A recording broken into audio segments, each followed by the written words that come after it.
Shalom, salam sejahtera buat semua pemirsa Pijar TV di mana saja saudara berada, dan terutama setiap saudara yang setia mengikuti setiap episode dari program Ku Tahu Yang Ku Percaya. Saya Pendeta Esra Soro bersuka cita karena boleh hadir kembali untuk memberkati Anda dengan pengajaran-pengajaran firman Tuhan seputar Roh Kudus atau pneumatologi ini. Dan saudara-saudara, produksi program Ku Tahu Yang Ku Percaya kali ini itu dilakukan di kota Jakarta, dan kalau program ini bisa sampai kepada saudara-saudara, ini tidak terlepas dari dukungan saudara-saudara juga. Ada dukungan doa, ada dukungan dana yang diberikan sehingga program ini bisa sampai pada saudara. Dan karena itu kami bersyukur dan terus berdoa kiranya Tuhan memberkati saudara, dan mari terus dukung Pijar TV dalam doa dan juga dana sehingga program-program seperti ini dapat terus sampai dan menjangkau banyak orang. Dan kalau dalam episode-episode sebelumnya kita sudah belajar banyak hal, tapi saudara masih belum mengerti beberapa hal, maka kami beri kesempatan kepada saudara-saudara untuk bertanya. Di layar kaca saudara ada nomor kontak yang tersedia. Saudara boleh kontak ke sana atau mengirimkan pesan pertanyaan saudara di sana. Tim Pijar TV akan siap untuk menjawab setiap pertanyaan saudara. Baik saudara-saudara yang terkasih, kita ada di dalam pembahasan pneumatologi, doktrin Roh Kudus. Dan pada beberapa episode yang terakhir kita sedang membahas secara khusus tentang pekerjaan-pekerjaan khusus dari Roh Kudus di dalam diri orang percaya. Dan terakhir kita sedang mempelajari tentang masalah dipenuhi Roh Kudus atau kepenuhan Roh Kudus. Dan dalam episode sebelumnya saya sudah jelaskan apa sih yang dimaksudkan dengan dipenuhi Roh Kudus itu atau kepenuhan Roh Kudus. Di mana kita sudah belajar bahwa dipenuhi Roh Kudus itu artinya dikuasai sepenuhnya seluruh aspek kita, pikiran, perasaan, kehendak kita dikuasai oleh Roh Kudus sehingga akhirnya kita mau, mampu dan berani melakukan apa yang dikehendaki oleh Tuhan atau dikehendaki oleh Roh Kudus. Itu definisi dari dipenuhi Roh Kudus.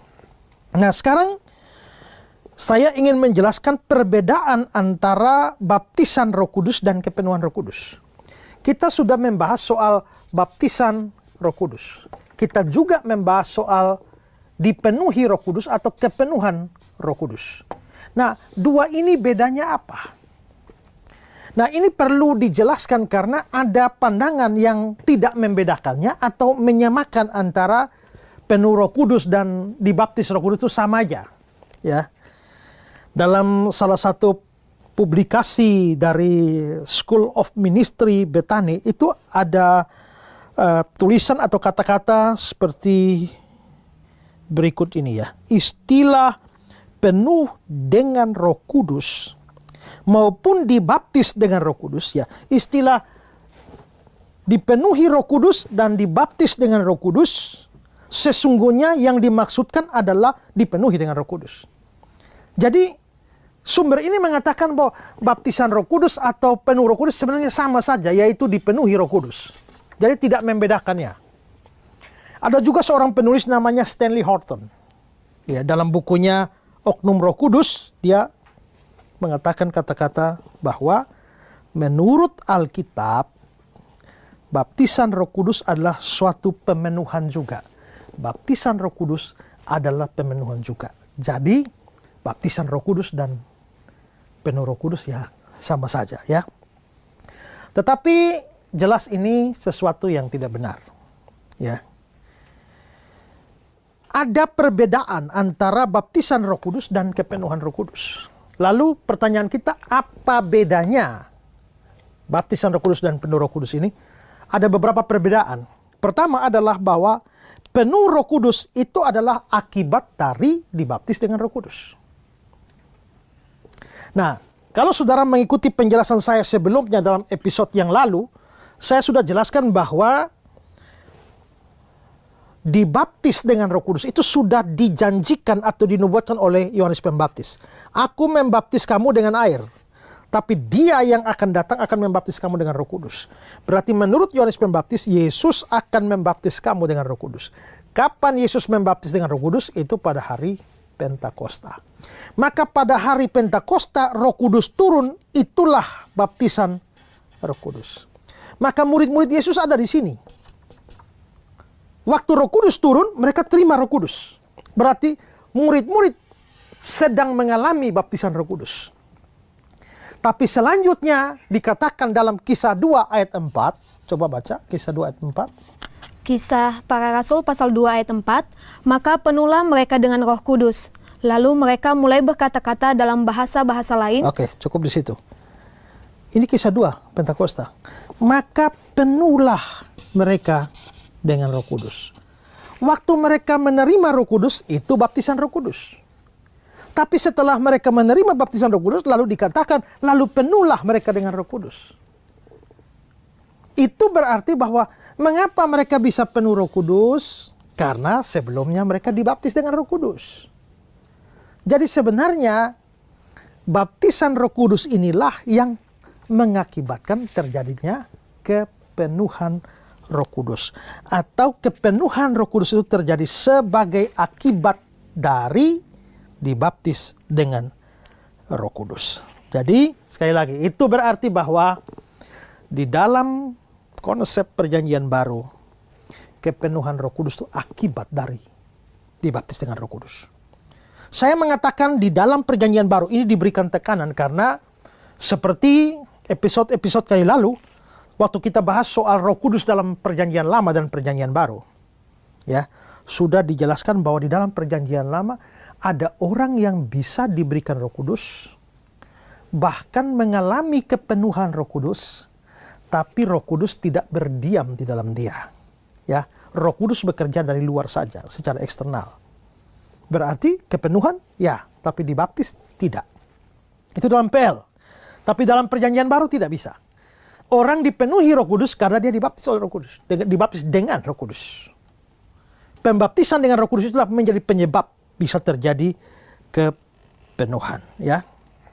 Nah, baptisan dengan Roh Kudus hanya terjadi pada orang yang sudah sungguh-sungguh percaya Yesus. Karena itu kepenuhan Roh Kudus sebagai akibat dari baptisan Roh Kudus itu tidak mungkin terjadi bagi orang Kristen KTP. Ya, kalau kamu sudah sungguh-sungguh percaya Yesus, kamu sudah dibaptis dengan Roh Kudus, maka bisa kepenuhan. Tapi kalau misalnya ini Kristen palsu, ya, hanya karena nenek moyangnya Kristen lalu dia jadi Kristen, dia nggak pernah dibaptis dengan Roh Kudus. Kalau nggak pernah dibaptis dengan Roh Kudus, bagaimana bisa dipenuhi dengan Roh Kudus? Tidak bisa. Ini perlu ditekankan karena hari ini ada banyak orang mengaku dipenuhi oleh Roh Kudus, tapi sebenarnya mereka sendiri, kalau kita uji pemahamannya, maka mereka hanya Kristen KTP saja. Pengertian tentang Injil tidak ada. Pemahaman tentang Injil tidak ada. Kalau pengertian pemahaman Injil tidak ada atau kacau balau, pasti mereka belum orang Kristen sejati. Tapi sudah bisa mengalami hal-hal yang, saya telah dipenuhi oleh Roh Kudus, telah mengalami gejala ini, gejala itu, telah mengalami goncangan ini, goncangan itu, saya dipenuhi Roh Kudus. Bagaimana kamu bisa dipenuhi Roh Kudus, sedangkan kamu belum orang percaya sungguh-sungguh? Kalau belum percaya, tak bisa dapat baptisan Roh Kudus. Kalau tidak ada baptisan Roh Kudus, tidak bisa mengalami kepenuhan Roh Kudus. Hari ini banyak orang ngaku kepenuhan Roh Kudus, tapi tidak menunjukkan dia punya pengertian Injil yang benar, ya. Jadi perbedaan antara baptisan Roh Kudus dan kepenuhan Roh Kudus, ya, itu sebenarnya perbedaan antara penyebab dan akibat. Baptisan Roh Kudus adalah penyebabnya, dan kepenuhan Roh Kudus adalah akibatnya. Ya, itu perbedaan pertama. Perbedaan yang kedua adalah baptisan Roh Kudus hanya terjadi satu kali saja. Sedangkan kepenuhan Roh itu bisa terjadi berulang-ulang. Dalam episode sebelumnya saya sudah berikan dasar-dasar mengapa baptisan Roh Kudus hanya bisa terjadi satu kali. Karena Dibaptis dengan Roh Kudus artinya menerima Roh Kudus. Kalau kamu dibaptis Roh Kudus artinya kamu menerima Roh Kudus. Roh Kudus masuk ke dalam kamu. Tapi waktu Roh Kudus masuk ke dalam kamu, dia akan menyertai kamu selama-lamanya, tidak bisa keluar. Kalau tidak bisa keluar, maka ya satu kali terima saja. Maka baptisan Roh Kudus hanya bisa terjadi satu kali. Orang tidak bisa menerima Roh Kudus berkali-kali. Seperti orang tidak bisa menerima Yesus berkali-kali juga. Makanya kalau KKR, siapa mau terima Yesus? KKR hari pertama dia maju. KKR kedua lagi dia maju lagi. Ya, pertanyaan kita, Yesus yang dia terima hari pertama itu kemana?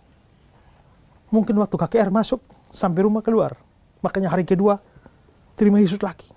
Sama seperti orang tidak perlu terima Yesus berkali-kali. Cukup satu kali, demikianlah menerima Roh Kudus atau dibaptis dengan Roh Kudus satu kali saja.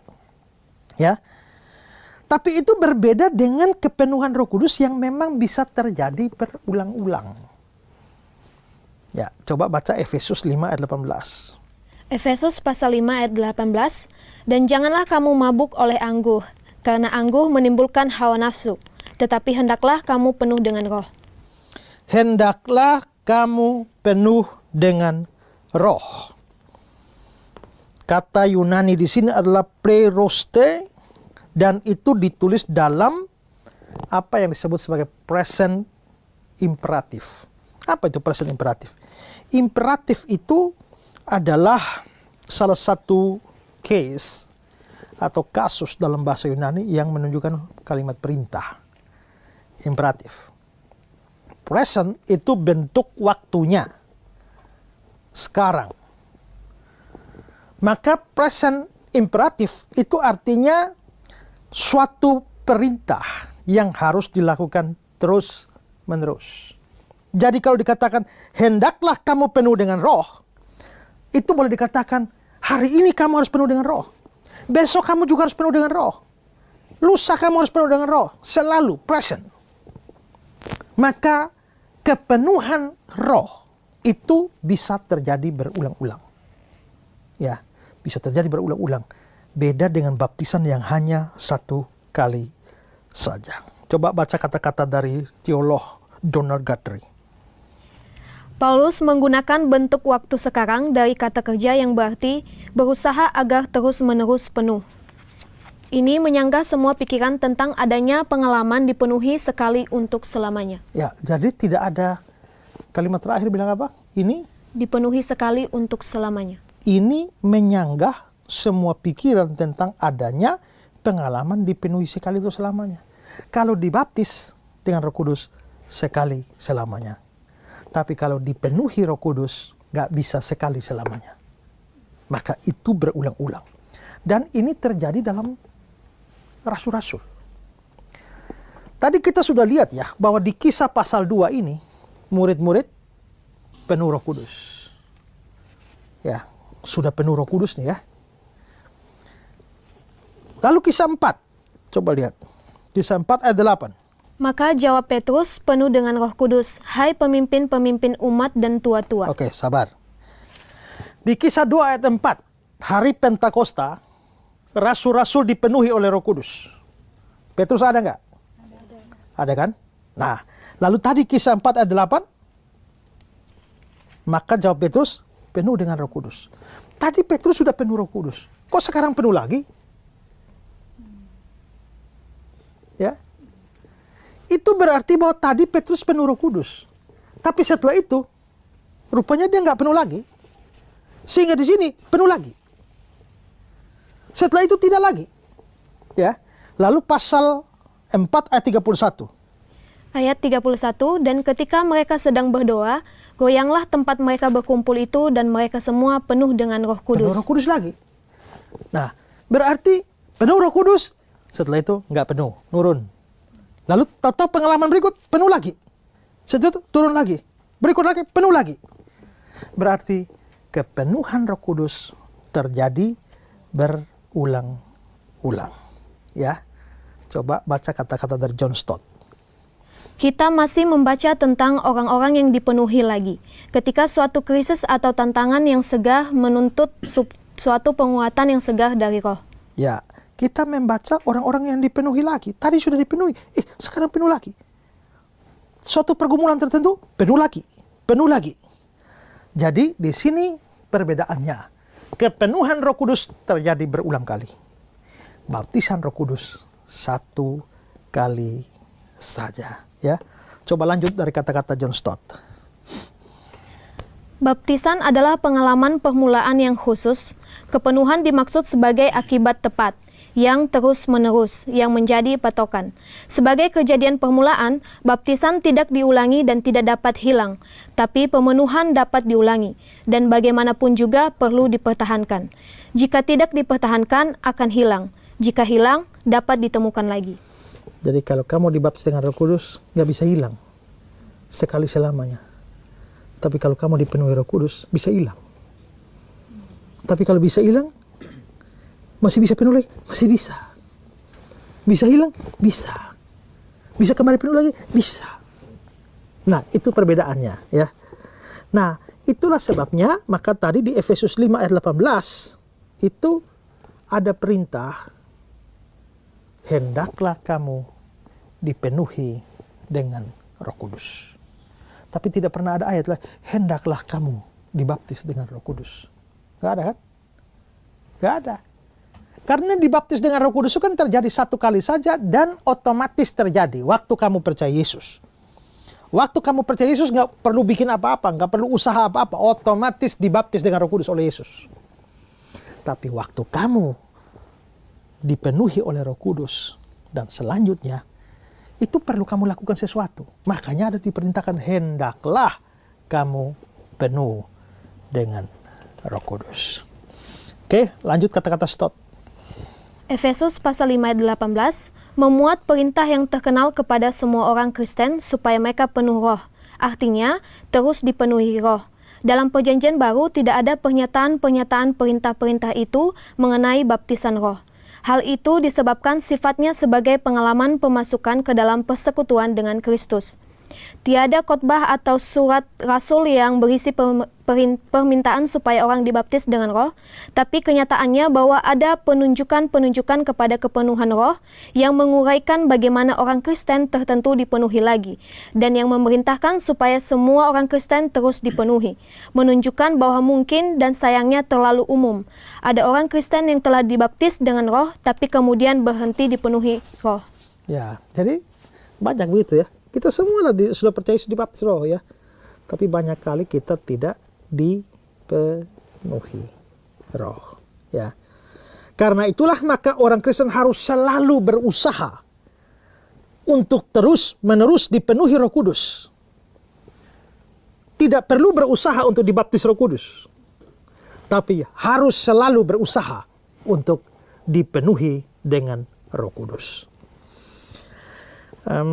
Gini lah, gambarannya gini.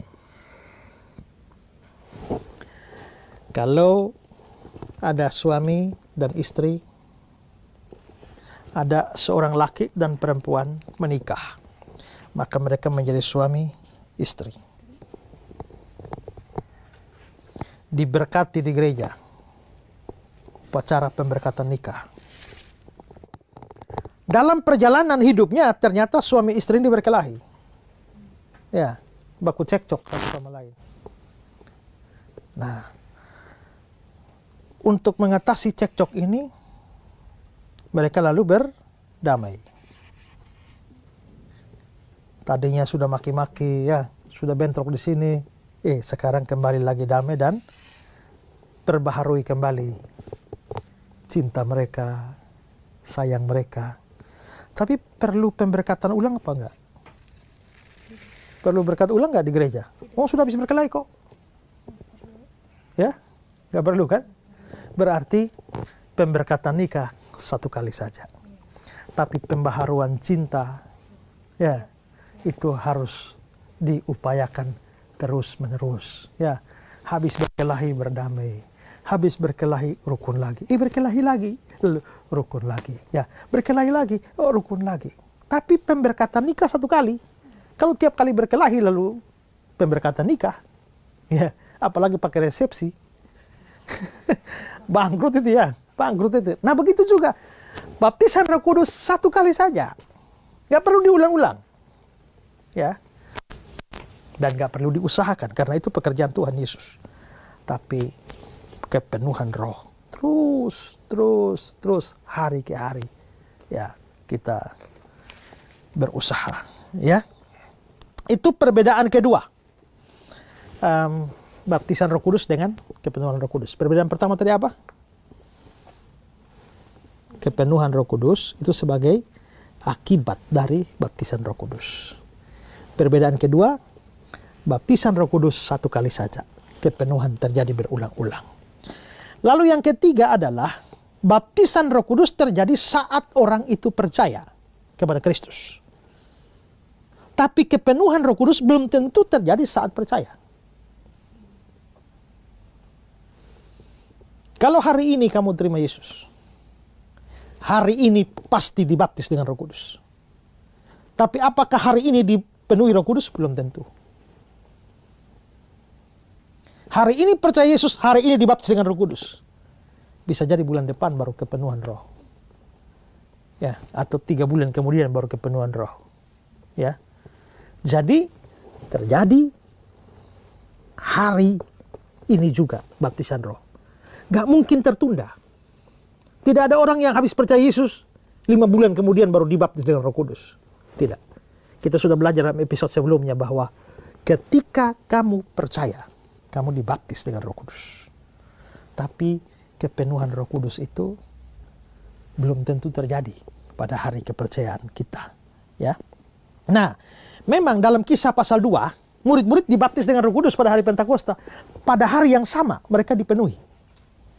Tapi itu bukan pola, ya. Itu bukan pola bahwa harus terjadi seperti itu, ya. Ada seorang namanya Charles Ryrie. Ini seorang teolog. Dia membuat sebuah tabel perbedaan antara baptisan Roh Kudus dan kepenuhan Roh Kudus. Kalau saudara perhatikan tabel yang saya berikan ini, ya. Baptisan Roh Kudus terjadi hanya sekali seumur hidup orang percaya. Sedangkan kepenuhan merupakan suatu pengalaman yang berulang-ulang.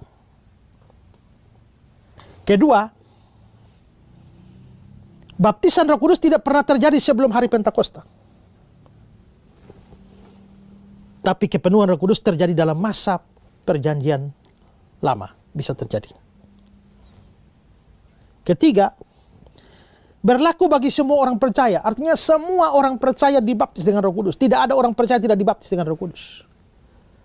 Tapi kepenuhan roh dikatakan tidak perlu dialami semua orang. Nah, khusus untuk ini, saya kurang setuju dengan kata-kata Ryrie.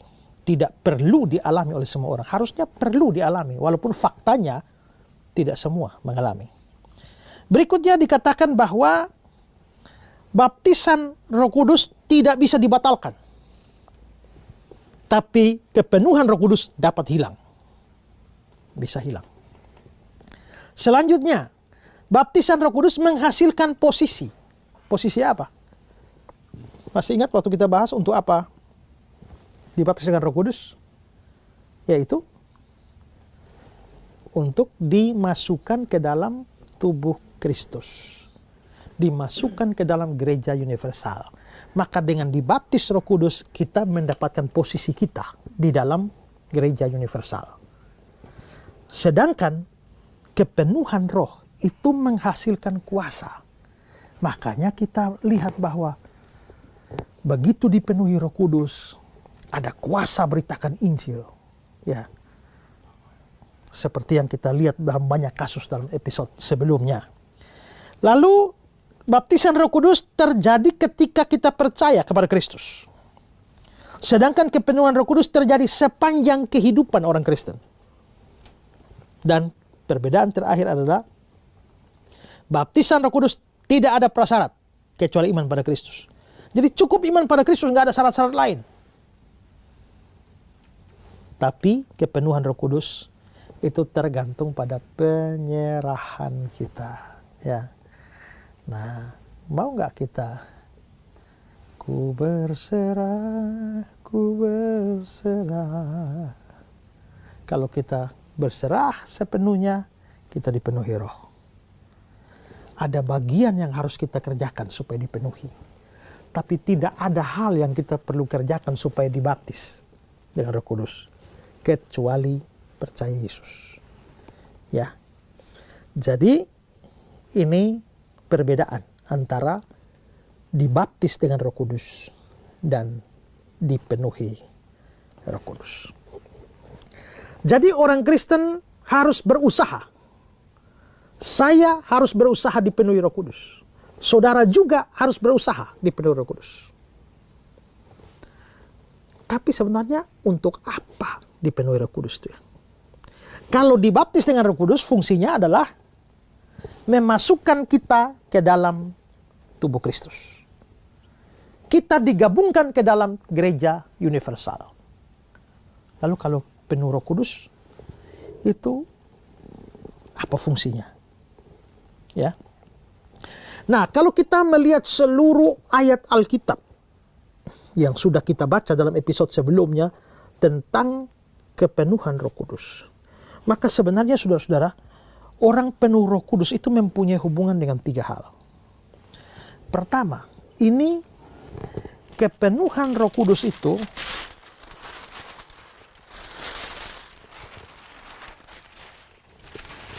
pertama-tama ini berhubungan dengan karakter Kristiani kita. Berhubungan dengan karakter Kristiani kita atau sifat kita sebagai orang Kristen. Maksudnya adalah dipenuhi Roh Kudus itu dibutuhkan dalam keadaan yang normal dalam hidup kita supaya karakter Kristen kita atau sifat kita sebagai orang Kristen itu bisa terlihat secara maksimal. Ya. Itulah sebabnya ketika gereja perdana, gereja mula-mula mau pilih 7 orang diaken untuk melayani diakonia, itu ada syarat. Ya. Syaratnya apa? Coba lihat Kisah Rasul pasal 6. Kisah 6 ayat yang ke-3 dan ayat yang ke-5. Kisah Para Rasul pasal 6 ayat 3 dan 5. Ayat 3, karena itu saudara-saudara, pilihlah 7 orang dari antaramu yang terkenal baik dan yang penuh roh dan hikmat, supaya kami mengangkat mereka untuk tugas itu. Ya, suruh pilih orang yang apa syaratnya? Terkenal baik dan penuh dengan roh dan hikmat. Hikmat. Lihat ya, penuh roh ini ada hubungan dengan terkenal baik. Baik itu karakter. Dan ini penuh roh. Lalu ayat 5? Ayat 5, usul itu diterima baik oleh seluruh jemaat. Lalu mereka memilih Stefanus, seorang yang penuh iman dan Roh Kudus. Penuh iman dan Roh juga Kudus. Roh Kudus. Ya, dan seterusnya yang lain. Jadi saudara lihat bahwa ada penuh roh, tapi ada terkenal baik. Itu berarti bahwa antara kepenuhan roh dengan karakter sebagai seorang Kristen yang baik itu ada hubungan. Ya. Coba lihat contoh lain. Ini tentang Barnabas dan juga orang Kristen di Antioquia ya. Coba Kisah 11:24. Kisah Para Rasul pasal 11 ayat 24, karena Barnabas adalah orang baik, penuh dengan Roh Kudus dan iman. Dia penuh Roh Kudus ya. Tapi dia adalah orang baik. Baik ya. Coba Kisah 13:52. Kisah Para Rasul pasal 13 ayat 52, dan murid-murid di Antioquia penuh dengan sukacita dan dengan Roh Kudus. Ya. Jadi di sini kita bisa lihat bahwa kelihatannya kepenuhan Roh Kudus ini berhubungan dengan karakter Kristen. Ya. Orang Kristen membutuhkan keadaan dipenuhi dengan Roh Kudus supaya hidupnya sebagai orang Kristen itu baik. Atau sebaliknya, kalau seorang dipenuhi Roh Kudus, hidup kekristenannya akan menjadi baik. Ya. Jadi dengan kata lain, supaya makin hari makin baik, perlu penuh roh. Ya. Oke. Baca kata-kata Rairi. Kepenuhan Roh Kudus bisa digambarkan sebagai pengaruh dan kendali yang efektif dari Roh Kudus di dalam kehidupan orang percaya. Hal ini menghasilkan suatu karakter hidup tertentu dan kelihatannya menjadi sinonim yang paling dekat dengan kerohanian. Ya, rohani mau makin baik, hidup makin baik. Saya orang Kristen, ya. Saya orang Kristen, kamu orang Kristen. Waktu kamu maki saya bisa maki balik kamu. Bisa ya? Waktu kamu jahat pada saya bisa lebih jahat pada kamu. Tapi kalau saya dipenuhi roh, waktu kamu maki saya bilang Tuhan memberkati. Ya. Waktu kamu jahat pada saya buat baik pada kamu. Waktu saya dipenuhi roh, kita ini cenderung tiba-tiba orang tempeleng, tak? Kecenderungan kita tempeleng balik kan? Padahal firman Tuhan bilang, siapa tampar pipi kananmu, beri pipi kirimu. Jadi ada orang yang ditampar, plak, dia balas, pak. Ya. Lalu itu orang bilang, bagaimana itu firman bilang tampar pipi kanan, beri pipi kiri. Firman bilang tampar pipi kiri, beri pipi kanan. Kau malah tampar balik. Dia bilang, iya, karena firman bilang tampar pipi kanan, beri pipi kiri. Masalahnya kau tampar kiri duluan. Ya. Ada orang Ambon yang waktu ditampar blak, dia kasih sebelah, ini sebelah lagi. Waktu sebelah ditampar, dia bilang, nah oke, sekarang masalah Alkitab selesai, sekarang masalah laki-laki dan laki-laki. Ya. Nah, itu juga terjadi di kalangan orang Kristen kan. Makanya juga orang Kristen bisa jahat terhadap orang lain. Banyak orang Kristen yang karakternya buruk. Coba cari di penjara-penjara di daerah-daerah mayoritas Kristen, ya ada namanya Petrus, ya, pemabuk, ya, Andreas pencuri, ya, Yohanes perampok, ya, siapa lagi? Ya, banyak itu orang Kristen. Tapi, ya, lain cerita lah kalau orang Kristen KTP yang belum sungguh-sungguh percaya. Tapi ada orang yang kita tahu dia sebenarnya orang Kristen sungguh-sungguh. Tapi ternyata juga buruk loh karakternya. Kenapa? Nah, ini karena tidak mengalami kepenuhan Roh Kudus. Dibaptis Roh Kudus kita akuilah, dia sudah percaya Yesus, pastilah sudah dibaptis Roh Kudus. Tapi kenapa kok karakternya kok nggak maju-maju ya? Kok malah jahat ya?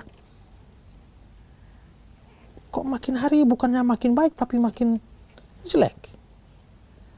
Ya ini karena masalah kepenuhan.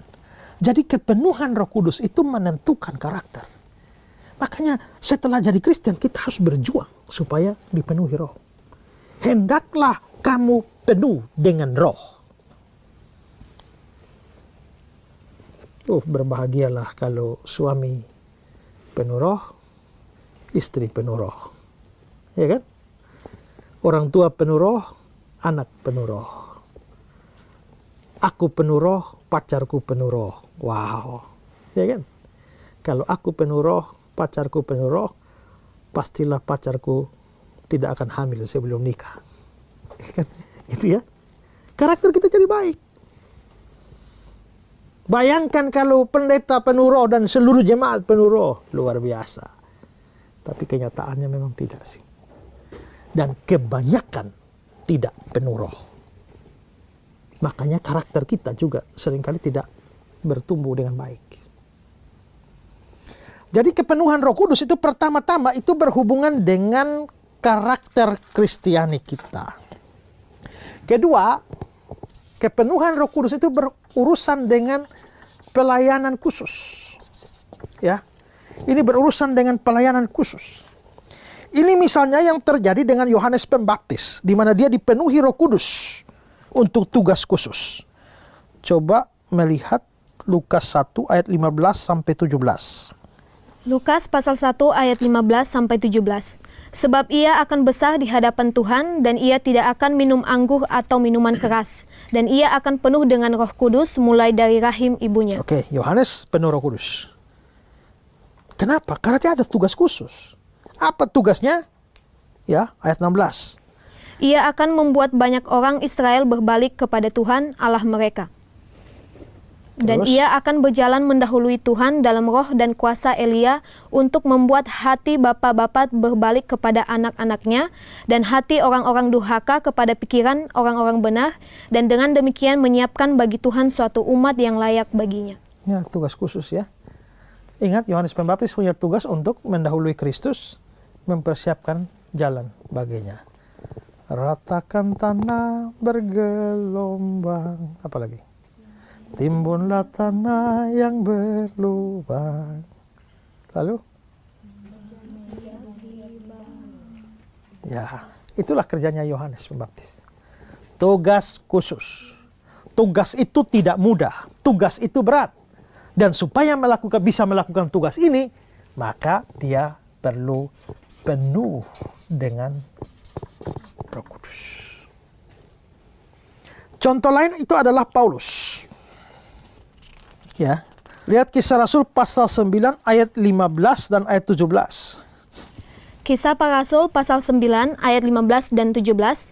Tetapi firman Tuhan kepadanya, pergilah sebab orang ini adalah alat pilihan bagiku untuk memberitakan namaku kepada bangsa-bangsa lain serta raja-raja dan orang-orang Israel. Ya, jadi ini tugas Paulus ya. Tugas Paulus itu apa? Memberitakan namaku kepada bangsa-bangsa lain serta raja-raja dan orang-orang Israel. Wow, ini tugas berat ini. Lalu 17. Lalu pergilah Ananias ke situ dan masuk ke rumah itu. Ia menumpangkan tangannya ke atas Saulus, katanya, Saulus, saudaraku, Tuhan Yesus yang telah menampakkan diri kepadamu di jalan yang engkau lalui, telah menyuruh aku kepadamu supaya engkau dapat melihat lagi dan penuh dengan Roh Kudus. Penuh Roh Kudus. Tugas Paulus berat, makanya dia penuh dengan Roh Kudus. Itu berarti bahwa penuh Roh Kudus itu diperlukan dalam tugas pelayanan khusus. Ya. Makanya Stefanus itu begitu penuh dengan Roh Kudus, dia ngomong begitu keras sampai orang Yahudi, para pemuka agama tertusuk hatinya, lalu akhirnya mereka angkat batu lempar dia, tapi dia sudah dipenuhi Roh Kudus, dia nggak mau tahu lagi. Ya.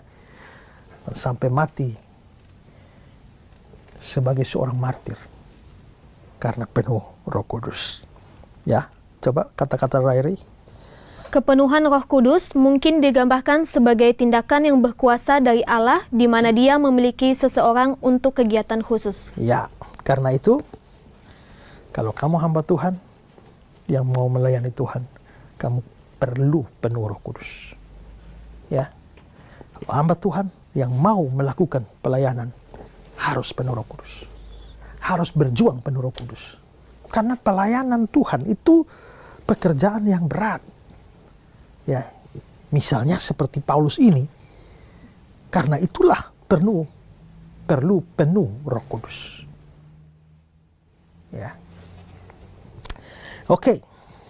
Selanjutnya, penuh Roh Kudus ini ada hubungan dengan, kalau pertama tadi berurusan dengan karakter Kristiani kita, pelayanan khusus, lalu ini bisa untuk atau dalam keadaan khusus. Ya. Yang dimaksudkan dengan keadaan khusus ini adalah keadaan-keadaan yang sifatnya mendesak dan membutuhkan pelaksanaan sebuah tugas langsung. Misalnya yang terjadi pada Sakaria yang terkait dengan kelahiran Yohanes Pembaptis. Lukas 1, 67, 68. Lukas pasal 1 ayat 67 sampai 68. Dan Zakaria ayahnya penuh dengan Roh Kudus lalu bernubuat, katanya, terpujilah Tuhan Allah Israel sebab Ia melawat umatnya dan membawa kelepasan baginya. Ini tahu-tahu ada sesuatu situasi pada waktu Yohanes Pembaptis mau lahir ini. Tiba-tiba Sakaria penuh Roh Kudus lalu bernubuat. Hal yang sama terjadi pada Elisabet dalam keadaan khusus juga. Lukas 1, 41, 42. Lukas pasal 1 ayat 41 sampai 42. Dan ketika Elisabet mendengar salam Maria, melonjaklah anak yang di dalam rahimnya, dan Elisabet pun penuh dengan Roh Kudus. Lalu berseru dengan suara nyaring, diberkatilah engkau di antara semua perempuan dan diberkatilah buah rahimmu. Ini kan nggak direncanakan ini ya. Tiba-tiba hanya Elisabet berkunjung, ya. Begitu ada salam Maria, tahu-tahu Elizabeth langsung penuh Roh Kudus, mengucapkan kalimat, diberkatilah engkau di antara perempuan, diberkatilah buah rahimmu, yaitu Yesus. Begitu juga dengan Petrus, ya. Pada waktu dia mau diserang oleh tua-tua, itu tidak direncanakan. Itu keadaan khusus. Lihat Kisah 4, 8 dan 9. Kisah Para Rasul pasal 4 ayat 8 sampai 9.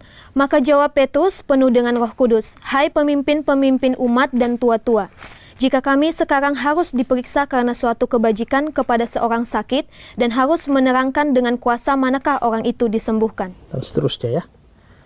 Itu keadaan khusus, tidak pernah dirancangkan. Tahu-tahu terjadi seperti itu, harus menjawab penuh dengan Roh Kudus. Stefanus juga. Kisah 7:55, tapi Stefanus yang penuh dengan Roh Kudus menatap ke langit. Pada waktu batu-batu mau datang, dia penuh dengan Roh Kudus. Jadi kita bisa lihat bahwa dalam keadaan khusus semacam ini, kita perlu dipenuhi oleh Roh Kudus. Perlu untuk karakter kita jadi baik. Perlu untuk pelayanan kita. Dan dalam keadaan-keadaan khusus, kepenuhan Roh Kudus diperlukan. Ya. Alkitab juga katakan pada kita bahwa Yesus itu penuh Roh Kudus, ya. Coba Lukas 4 ayat 1. Lukas pasal 4 ayat 1, Yesus yang penuh dengan Roh Kudus kembali dari sungai Yordan lalu dibawa oleh Roh Kudus ke padang gurun. Yesus penuh Roh Kudus. Yohanes pasal 3 ayat 34. Yohanes pasal 3 ayat 34, sebab siapa yang diutus Allah, dialah yang menyampaikan firman Allah, karena Allah mengaruniakan rohnya dengan tidak terbatas. Ya, Allah mengaruniakan rohnya dengan tidak terbatas. Kalau roh dikaruniakan dengan tidak terbatas, maka pasti Yesus dipenuhi Roh Kudus. Nah, Yesus dipenuhi Roh Kudus itu ada hubungan dengan ini. Supaya karakternya juga. Makanya dia penuh kasih, ya. Dan Yesus selalu dipenuhi roh. Dia penuh kasih, dia penuh pengampunan, dia penuh dengan semangat di dalam pelayanan, kegigihan, kekuatan di dalam pelayanan, ya, mujizat, usir setan, dan lain-lain. Ya. Dan dalam keadaan-keadaan yang khusus seperti mau dicobai oleh iblis, dia dipenuhi Roh Kudus. Ya, pemirsa di rumah, kalau penjelasan saya ini masih kurang jelas bagi saudara, dan saudara mau bertanya, atau bahkan juga dari episode-episode sebelumnya, kalau ada pembahasan yang belum saudara mengerti, atau saudara punya pengalaman-pengalaman yang berkaitan dengan dunia kekristenan tentang baptisan Roh Kudus atau kepenuhan Roh Kudus yang membingungkan, nah, jangan ragu-ragu untuk bertanya. Di layar kaca saudara ada nomor yang tertera, kirimkan pertanyaan ke sana dan tim Pijar TV akan memberikan jawaban buat saudara. Dan juga kalau program ini bisa hadir bagi saudara, semuanya juga karena dukungan dari saudara sekalian. Ada dukungan doa dan dukungan dana yang diberikan sehingga program ini bisa sampai pada saudara. Dan kami tetap berharap dukungan doa dari saudara-saudara. Dan kalau saudara digerakkan Tuhan untuk mendukung program ini dalam dana, saudara juga bisa mengambil bagian sehingga program ini betul-betul dapat terus memberkati lebih banyak orang lagi. Baik saudara-saudara, tadi kita sudah lihat apa pentingnya atau untuk apa dipenuhi Roh Kudus. Sekarang kita ke hal yang berikut lagi adalah apa tandanya seorang dipenuhi Roh Kudus? Dari mana saya tahu saya dipenuhi Roh Kudus? Atau saya tahu orang lain dipenuhi Roh Kudus? Nah, kebanyakan orang itu selalu menghubungkan antara dipenuhi Roh Kudus dengan pengalaman berbahasa roh. Ini persis seperti baptisan Roh Kudus juga. Ketika ditanya apa tandanya seorang dibaptis Roh Kudus, bahasa roh. Apa tandanya seorang dipenuhi Roh Kudus? Ya bahasa roh juga. Itu yang seringkali dikotbahkan, diajarkan, dan dipraktikkan. Ya, memang kalau kita melihat bahwa pada waktu murid-murid para rasul di Kisah Rasul pasal 2, ketika mereka dipenuhi Roh Kudus, lalu mereka berbicara dalam bahasa-bahasa lain. Kisah 2 ayat 4, maka penuhlah mereka dengan Roh Kudus. Lalu mereka mulai berkata-kata dalam bahasa lain seperti yang diberikan Roh itu kepada mereka untuk mengatakannya.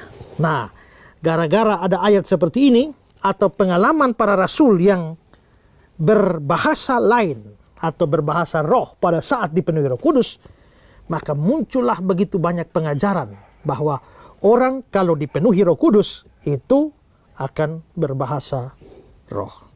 Misalnya seorang namanya Warren Litzman. Coba baca kata-katanya. Alasan kita yang pertama dan suatu alasan yang kuat sekali untuk percaya bahwa hal berkata-kata dengan bahasa roh menjadi bukti baptisan dalam roh, ialah bahwa murid-murid berkata-kata dalam bahasa roh itu pada hari Pentakosta. Ya, dia bilang alasan pertama dan alasan yang kuat sekali bahwa berkata-kata dalam bahasa roh menjadi bukti baptisan dalam roh adalah murid-murid berbahasa roh. Jadi karena murid-murid berbahasa roh, ini alasan pertama dan kuat sekali. Ya, senada dengan itu, Kenneth Hagin. Coba baca kata-kata dia. Kita mengetahui bahwa firman Tuhan mengajarkan kepada kita, bila mana kita telah dipenuhi oleh Roh Kudus, maka kita pun berbicara dalam bahasa roh, sebagaimana roh itu memberikan kepada kita untuk mengatakannya.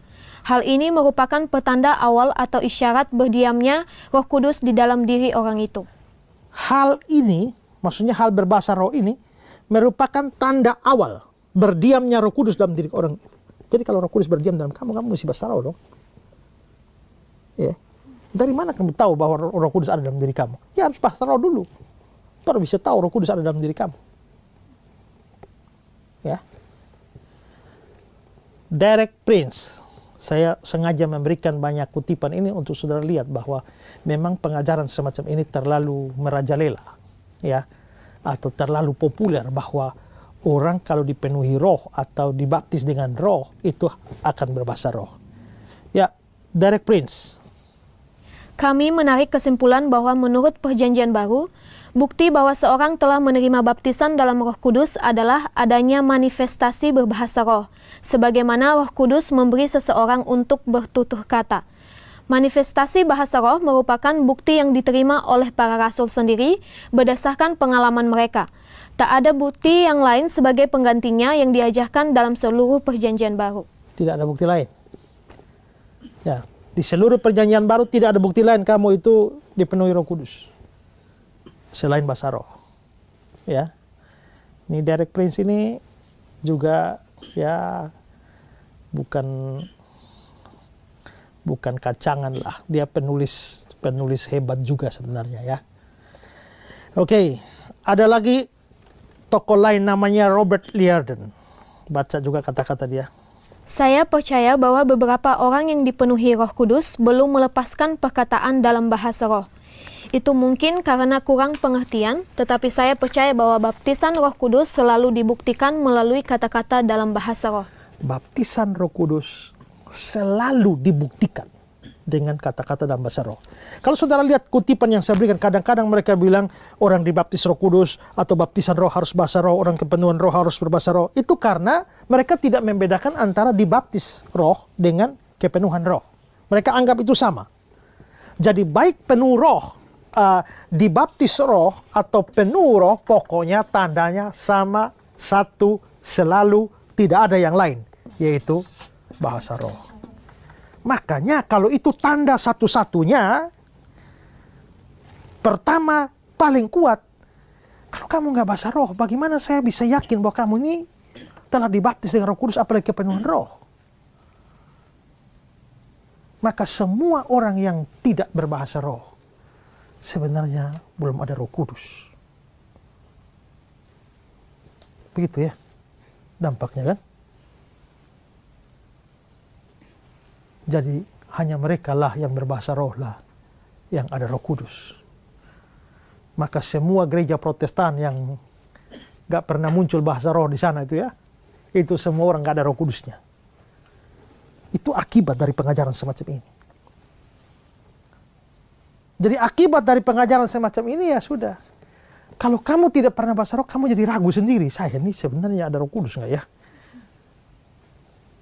Meragukan keberadaan Roh Kudus dalam diri kita sendiri. Ya. Sekaligus menimbulkan usaha sendiri supaya bisa bahasa roh. Maka disitulah muncul bahasa roh yang hasil tiru meniru. Karena kalau saya nggak keluarkan bahasa roh, saya belum dipenuhi Roh Kudus. Dan itu juga membuat orang yang sudah bahasa roh, kalau saya sudah bahasa roh, dan saya yakin saya dipenuhi roh, waktu saya lihat kalian tidak bahasa roh, kalian bertiga, Allah ini orang-orang nggak ada Roh Kudus ini semua nih. Saya akhirnya menjadi sombong dan melihat bahwa kalian ini orang-orang nggak ada Roh Kudus, sedangkan saya ada. Ya.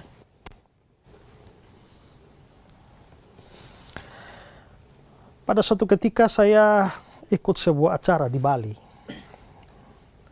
Dalam acara itu ada doa kumpul semua hamba Tuhan se-Bali berdoa. Dan dibagilah kelompok. Satu kelompok 10 orang. Dibagi kelompok 10 orang, masing-masing semua sudah berdoa. Di kelompok saya ini ada 10 orang, 1, 2, pokoknya satu grup nih ya. Lalu kita mulai mau berdoa. Ya, tapi sebelum berdoa ada nyanyi tiba-tiba semua bahasa roh. Ya, bahasa roh populer itu ya bala bala bala bala bala. Semua sudah, dan menariknya adalah di dalam grup itu ada saya dengan teman saya. Ya, ada saya dengan teman saya. Hanya kita dua yang tidak bahasa roh. Sedangkan 8 yang lain ini bahasa roh semua. Dan yang menariknya 8 orang ini saling berangkulan.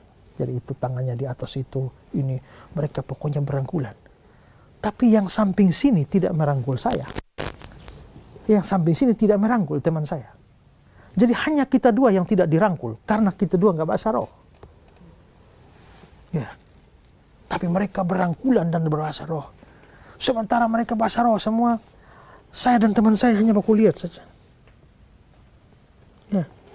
Lalu saya memberikan kode kepada dia. Maksudnya mainkan dia. Ya.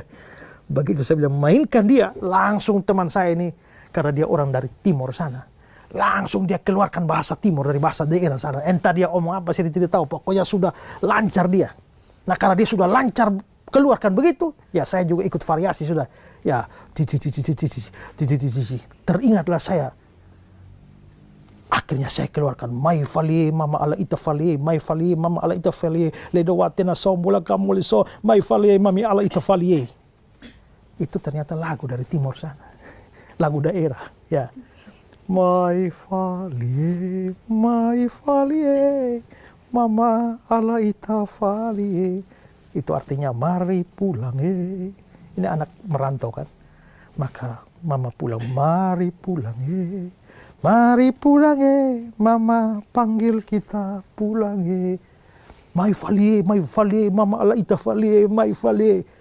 Nah, begitu dia sudah bahasa timur, saya sudah mai fali, tiba-tiba yang sini angkat tangan merangkul saya, yang sini angkat tangan merangkul saya. Kenapa? Kita sama-sama sudah punya Roh Kudus. Sama-sama sudah bahasa roh.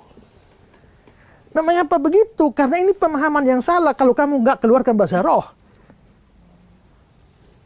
maka kamu belum dapat Roh Kudus. Ngapain mereka mau merangkul orang yang nggak ada Roh Kudus? Nah, kan begitu kan kira-kira ditafsirkan. Nah, jadi kita bisa lihat inilah pemahaman yang keliru. Nah, murid-murid para rasul waktu dipenuhi Roh Kudus di Kisah pasal 2, mereka langsung bahasa roh. Betul? Betul. Tapi apakah ini menjadi dasar bahwa orang dipenuhi roh harus bahasa roh? Karena murid-murid dipenuhi roh dan bahasa roh? Ya. Di sini kita harus kembali pada prinsip penafsiran Alkitab yang benar. Saya sedikit perkenalkan buat saudara ada sedikit ini namanya, ilmunya namanya hermeneutika. Itu ilmu tafsir Alkitab. Salah satu prinsip tafsir Alkitab itu adalah kita harus bisa membedakan mana ayat-ayat di Alkitab yang bersifat deskriptif atau menggambarkan, dan mana ayat-ayat di Alkitab yang bersifat didaktis, pengajaran. Nah, yang dimaksudkan dengan deskriptif itu artinya Alkitab hanya menceritakan itu, tapi tidak dimaksudkan untuk dicontoh atau menjadi hukum, menjadi rumus, menjadi pola, menjadi aturan bagi kita. Di Alkitab ada cerita Petrus berjalan di atas air, ya kan? Lalu kamu mulai berpikir, kalau Petrus jalan di atas air, itu berarti orang Kristen harus bisa jalan di atas air. Begitu. Jadi kamu pulang ke Nia sana dengan berjalan di atas air. Itu kan bodoh. Bagian itu hanya menceritakan Petrus jalan di atas air, tapi tidak bermaksud mengajar kau bahwa kalau kau mau pulang kampung harus jalan di atas air. Jangan, nanti tenggelam. Naik kapal atau naik pesawat, kan gitu ya. Apalagi waktu Yosua dan bangsa Israel mau meruntuhkan tembok Yeriko, apa yang mereka buat? Jalan keliling tembok, ya. Lalu menyanyi-menyanyi kan. Nah, tembok Yeriko runtuhlah. Jadi, kalau ada perang, yang harus kita lakukan adalah keliling tembok. Nah, lu belum keliling habis tembok, orang sudah rudal kau, selesai kan? Ya kan? Jangan, itu cerita. Cerita itu tidak boleh kamu jadikan rumus, hukum, norma. Tidak boleh. Ya, tidak boleh. Itu namanya deskriptif. Ya. Tapi ada ayat-ayat Alkitab yang sifatnya didaktis. Kalau didaktis itu ditulis di sana, kamu harus lakukan. Kamu harus lakukan. Siapapun orang Kristen harus lakukan. Atau siapapun manusia harus lakukan. Ini misalnya percayalah kepada Tuhan Yesus maka engkau selamat. Itu berlaku bagi kau, semua manusia harus percaya Yesus baru selamat. Ya. Bersukacitalah, sekali lagi kukatakan bersukacita. Semua orang Kristen harus bersukacita. Bersyukurlah senantiasa, semua orang Kristen harus bersyukur. Pergilah, beritakan Injil, harus semua. Itu didaktis. Ya. Tapi kalau dia bersifat cerita, ya, maka itu adalah sesuatu yang bersifat deskriptif. Ini sama seperti deskriptif, ini sama seperti kamu baca berita. Buka di Google ada berita bahwa pada hari Kamis tanggal 12 bulan Agustus pesawat Lion Air dari Jakarta menuju ke Medan hilang kontrol dan terjun ke laut, maka matilah semua orang di atas pesawat itu. Itu berita kan? Waktu kau mau pulang ke Medan, kau pikir, ada berita. Naik pesawat Lion ke Medan, pesawat terjun ke laut. Kalau begitu, jangan pulang Medan, naik pesawat Lion. Pasti masuk laut. Begitu? Kan tidak. Itu cuma cerita, bukan berarti aturan bahwa semua pesawat lain yang pergi ke Medan pasti terjun ke laut. Nah, Kisah Rasul pasal 2 menceritakan kepada kita, pada waktu murid-murid dipenuhi roh, mereka bahasa roh. Itu jangan dijadikan pola, rumus, atau hukum bahwa semua orang yang dipenuhi roh itu harus bahasa roh. Memang berlaku bagi para murid, tapi tidak berlaku bagi semua orang. Ya, ini prinsip tafsir. Nah, tadi saya berikan kutipan begitu banyak orang itu, mereka menjadikan Kisah pasal 2, pengalaman para rasul menjadi standar bahwa semua karena murid-murid berbahasa roh waktu kepenuhan roh, maka semua orang Kristen harus bahasa roh waktu kepenuhan roh. itu sesuatu yang salah. Prinsip tafsir ayat Alkitab yang lain dalam hermeneutika Alkitabiah adalah jangan kamu menafsirkan ayat yang satu menabrak ayat yang lain. Gak boleh. Kalau kamu percaya Alkitab firman Allah dan seluruh Alkitab itu firman Allah dari Kejadian sampai Wahyu, kamu harus tafsir di dalam Kejadian tidak boleh nabrak Roma. Menafsir Roma tidak boleh tabrak Korintus. Menabrak Korintus tidak boleh tabrak 1 Samuel. Dan lain-lain. Semua harus harmonis. Karena firman Allah tidak bertentangan. Nah, karena itu jangan hanya lihat Kisah 2 ayat 4. Murid-murid kepenuhan lalu bahasa roh. Lihat juga yang lain, apakah bagian lain menyatakan bahwa orang kepenuhan roh selalu berbahasa roh. Ya. Itu yang kali lalu kan saya sudah jelaskan kan. Ada 3.000 orang yang bertobat pada hari Pentakosta. Pasti dapat Roh Kudus itu. Tapi mana 3.000 orang itu bahasa roh? Kalau 3.000 orang itu bahasa roh semua itu ajaib itu. Dan mustahil tidak dicatat dalam kitab Kisah para Rasul. Ya. Juga ya, kita bisa melihat bahwa ada seperti Zakaria. Habis dipenuhi roh, bukannya bahasa roh, malah bernubuat. Ya. Ada yang penuh roh, bukan bahasa roh, tapi berani beritakan Injil. Jadi ada banyak kasus di mana orang dipenuhi roh, tapi tidak berbahasa roh, ya. Karena itu sekali lagi jangan percaya dengan ajaran-ajaran yang mengharuskan orang bahasa roh. Ya. Apalagi sampai bikin kursus bahasa roh. Ya, itu ada orang yang dilatih untuk bahasa roh. Ada beberapa teori yang diberikan untuk orang bisa bahasa roh. Ya. Pertama adalah kamu, ini contoh, kamu mengucapkan satu kata, misalnya haleluya. Ucapkanlah makin lama makin kabur, tapi makin cepat. Haleluya. Oh, haleluya. Haleluya, haleluya. Haleluya. Haleluya, haleluya, haleluya, haleluya, haleluya. Jadi, itu teorinya ada begitu. Saya menulis buku tentang bahasa roh. Dan saya meneliti soal bahasa roh palsu ini. Dan salah satu kemunculan bahasa roh palsu itu adalah hasil belajar. Ya. Hasil belajar, atau ada yang lain bilang begini bahwa kan mereka punya paham begini. Itu tahu pompa air. Sanyo tuh yang biasa kita pompa air tuh ya. Kalau kamu langsung pompa begini nggak akan air keluar. Kamu harus kasih air pancingan dikit kan. Baru ini. Nah begitu juga bahasa roh. Kalau kamu tunggu kapan Roh Kudus kasih, kamu nggak akan bisa bahasa roh. Kamu harus mulai lebih dulu. Ya, mulai lebih dulu. Nah mulai lebih dulu ini apa? Bagaimana caranya? Nah itu tadi. Salah satunya begitu. Yang lain mengatakan bahwa kamu harus mulai mengucapkan satu kata. Tapi ingat, sepanjang kamu pikiranmu mengerti kata itu, maka itu nggak bisa jadi bahasa roh. Pikiranmu harus tidak mengerti kata itu.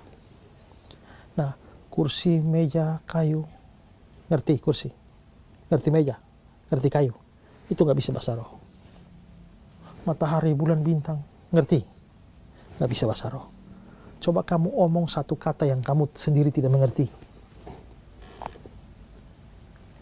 Apa? Ya? Omong aja yang kamu tidak mengerti.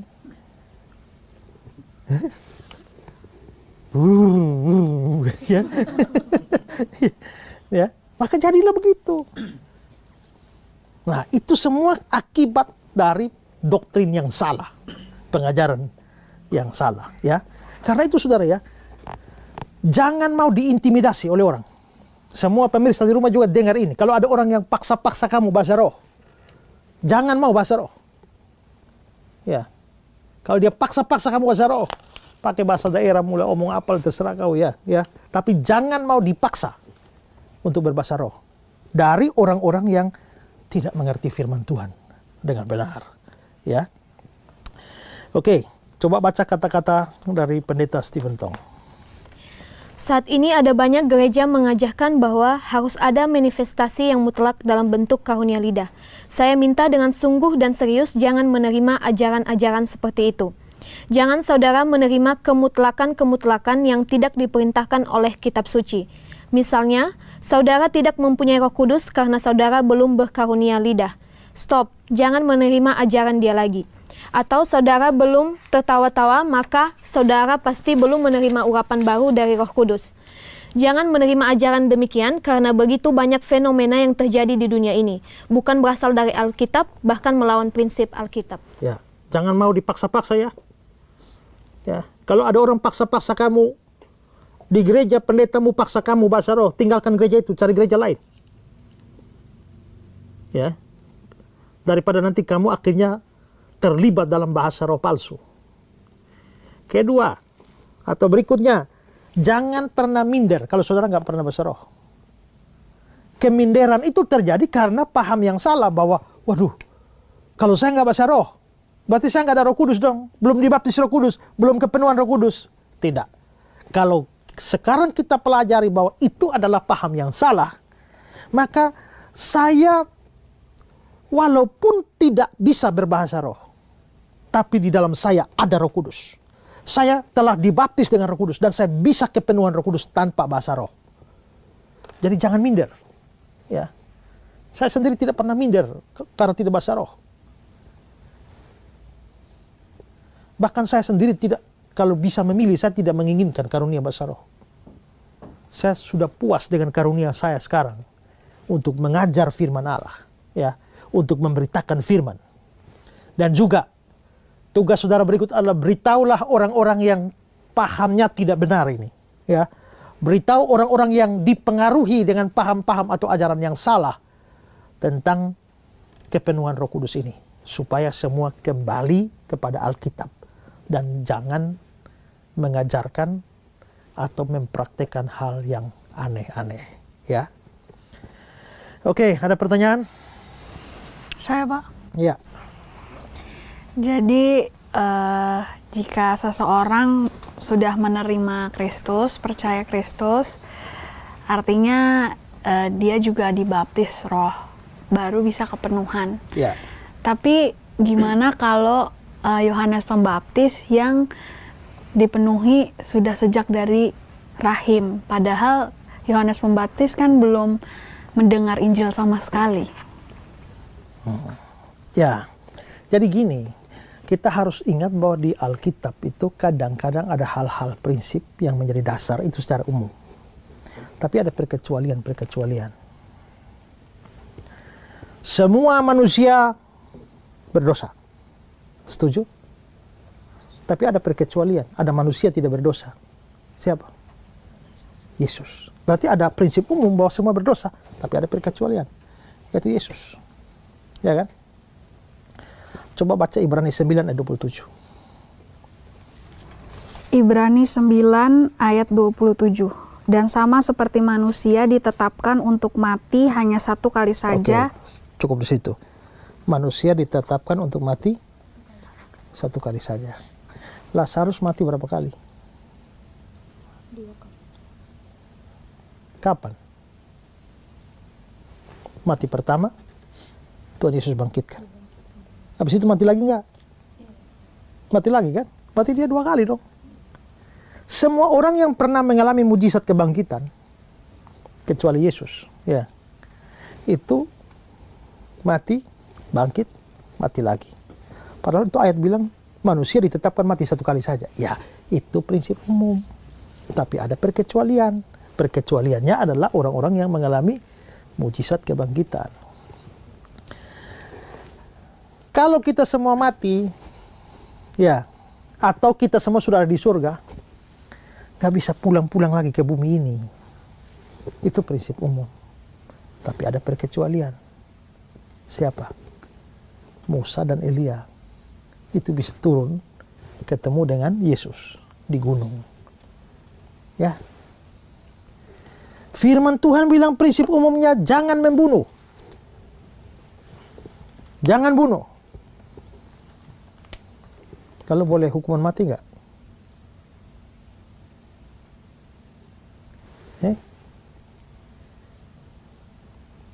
Nah, lihat kembali, belajar kembali.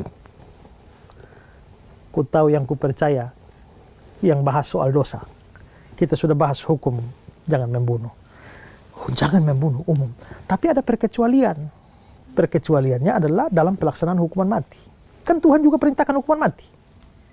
Kalau Tuhan perintahkan hukuman mati, berarti harus ada algojo yang menghukum mati kan?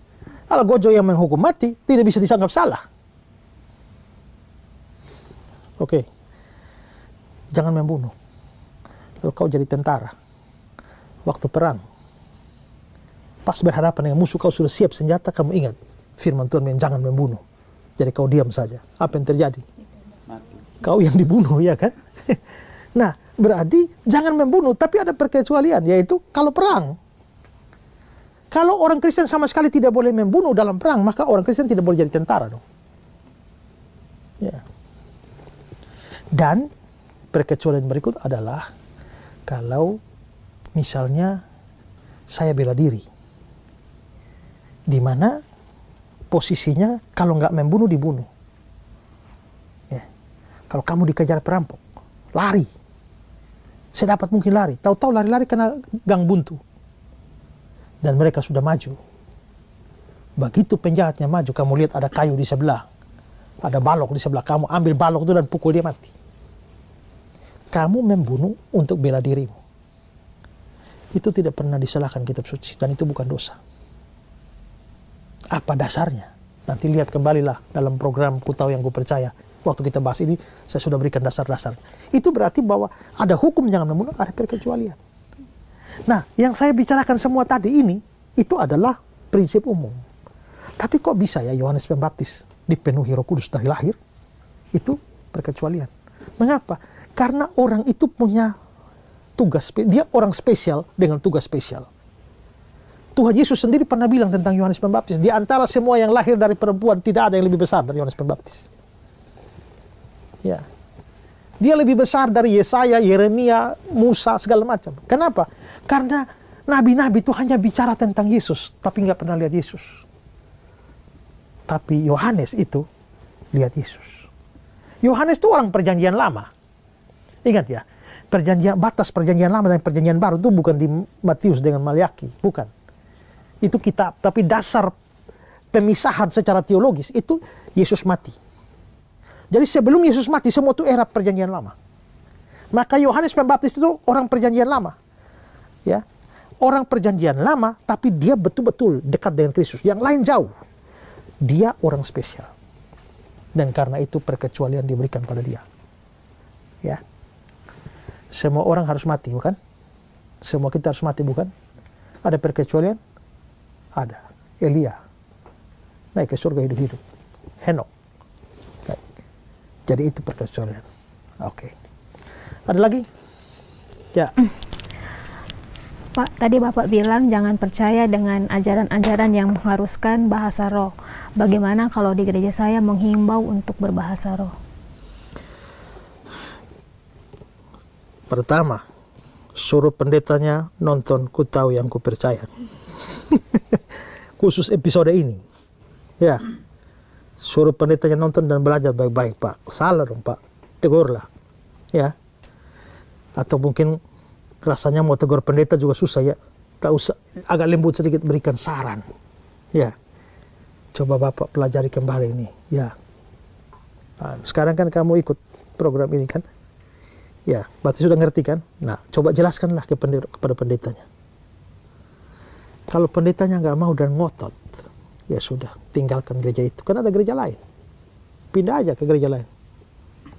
Kalau bisa perbaiki, perbaiki. Kalau nggak bisa, tinggalkan.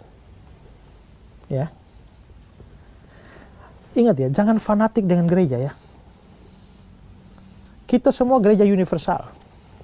Tapi kita juga harus sadar bahwa ajaran-ajaran ini bisa, ya kalau sekedar salah ya, masih nggak terlalu apa-apa, tapi kalau itu sampai melenceng terlalu jauh dan menjadi sesat, itu bahaya. Ya. Jadi kalau kita berusaha untuk memperbaiki, silakan. Tapi kalau nggak bisa lagi, ya sudah. Kalau sampai nggak bisa diperbaiki dan praktek di situ terus menyeleweng, dan kamu tetap di gereja itu, tiap minggu datang dan kasih persembahanmu di situ, dan terus mendukung pelayanan di situ, kamu sedang membantu penyesatan atau penyelewengan. Kamu memberi dukungan dengan keuanganmu, kamu memberi dukungan moral dan kehadiranmu, apalagi kamu terlibat di dalam pelayanan itu, makin memperbesar gereja yang sebenarnya ajaran menyimpang seperti itu. Makanya saya bilang tinggalkan saja, pindah ke gereja lain. Atau kalau memang Tuhan memanggil untuk bikin gereja sendiri, ya bikin gereja sendiri aja dengan ajaran yang benar. Ya, oke. Sekarang saya mau tambahkan satu hal lagi, bahwa selain bahasa roh, ada juga orang-orang yang berpikir bahwa kalau kepenuhan roh, maka mereka harus mengalami gejala-gejala fisik yang aneh-aneh, ya. Misalnya mereka bergulingan, dipenuhi Roh Kudus, bergulingan atau tertawa dalam roh. Itu kan ada juga yang percaya begitu. Misalnya dalam Toronto Blessing itu, dari Kanada itu, ya. Bahwa begitu roh sukacita masuk, lalu dia bisa ketawa 2 jam. Ya. Wah, pokoknya roh sukacita memenuhi hatinya. Lalu dia tumpangi tangan di siapa, ikut tertawa. Lalu tumpang tangan di sana lagi, ikut tertawa, rame-rame tertawa. Makanya banyak pendeta di Indonesia waktu itu pergi ke Kanada, Toronto. Setelah ditumpangi tangan, mereka ketawa-ketawa semua, mereka pulang ke Indonesia, mereka tumpangi tangan orang lain lagi. Semua jemaat ikut ketawa. Itu saya pernah hadir loh, gereja begitu. Dan semua ketawa dan saya sendiri yang bingung. Ya. Tapi mereka mengklaim bahwa mereka sedang dipenuhi oleh Roh Kudus, ya. Bergetar dalam roh. Jadi kalau dapat Roh Kudus, ya kan? Ya. Ada juga yang dapat Roh Kudus, itu kayak pocong, ya. Macam-macam itu. Saudara lihat di YouTube banyak orang mengklaim begitu, dan semua mengklaim bahwa itu adalah pekerjaan Roh Kudus, ya. Tapi ini aneh, saudara, ya. Harus diakui itu praktek sangat banyak. Tapi tidak pernah ada di Alkitab orang mendapatkan Roh Kudus terus mengalami gejala seperti itu. Tidak pernah ada. Lalu praktek itu datang dari mana? Ya.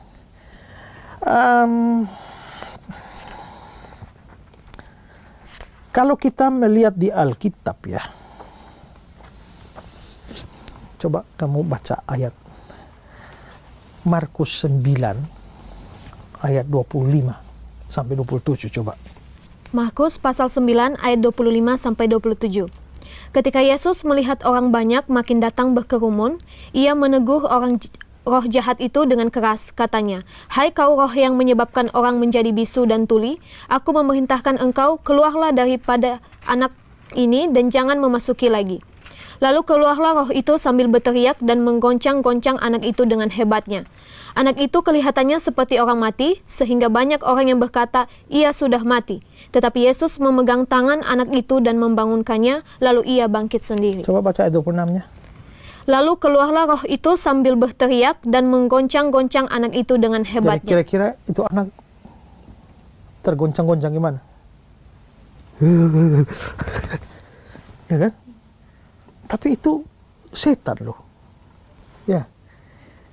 Anehnya, bergoncang-goncang yang sekarang populer itu kok lebih cocok pekerjaan setan ketimbang Roh Kudus. Tidak pernah ada Roh Kudus menggoncang-goncang anaknya. Ya. Oke, lihat lagi Lukas pasal 9. Coba baca mulai ayat 39. Lukas pasal 9 ayat 39, sewaktu-waktu ia diserang roh, lalu mendadak ia berteriak, dan roh itu menggoncang-goncangkannya sehingga mulutnya berbusa. Ya, roh goyang-goyang sampai mulut berbusa. Hari ini ada orang yang guling-guling sampai mulut berbusa, tapi mereka bilang urapan roh. Kok aneh ya? Lebih cocok dengan setan, dirasuk setan. Baca lagi ayat yang ke-42. Ayat 42, dan ketika anak itu mendekati Yesus, setan itu membantingkannya ke tanah dan menggoncang-goncangkannya. Setan banting itu anak ke tanah. Pasti anak itu jatuh ke tanah lalu guling-guling, goyang-goyang ya. Itu pekerjaan siapa? Setan. Tapi hari ini anehnya gejalanya sama. Orang mengklaim itu pekerjaan Roh Kudus. Ya. Ada yang mau tanya ini? Saya, Pak. Ya. Saya mau bertanya, Pak, bagaimana dengan kisah di Alkitab di mana ada orang-orang yang jatuh atau rebah? Apakah itu karena kepenuhan Roh Kudus? Apa bagaimana, Pak? Kalau hanya sekedar jatuh dan rebah memang ada. Coba kita lihat ayatnya ya. Coba lihat Daniel 10. Daniel 10 ayat 7 sampai 9. Coba baca. Daniel pasal 10 ayat 7 sampai 9. Hanya aku Daniel melihat penglihatan itu, tetapi orang-orang yang bersama-sama dengan aku tidak melihatnya. Tetapi mereka ditimpa oleh ketakutan yang besar sehingga mereka lari bersembunyi. Mereka takut ya. Lalu ayat 8. Ayat 8, demikianlah aku tinggal seorang diri. Ketika aku melihat penglihatan yang besar itu, hilanglah kekuatanku, aku menjadi pucat sama sekali, dan tidak ada lagi kekuatan padaku. Jadi Daniel yang melihat itu juga kekuatannya hilang, pucat. Ayat 9. Lalu kudengar suara ucapannya, dan ketika aku mendengar suara ucapannya itu, jatuh pingsanlah aku tertelungkup dengan mukaku ke tanah. Daniel jatuh pingsan tertelungkup. Sekarang yang tadi sudah baca, pikir Daniel itu jatuh karena dapat Roh Kudus atau ketakutan? Kayaknya ketakutan ya, bukan lagi kepenuhan roh kan? Oke, lihat lagi Wahyu 1 ayat 17. Wahyu pasal 1 ayat 17, ketika aku melihat dia, tersungkurlah aku di depan kakinya sama seperti orang yang mati.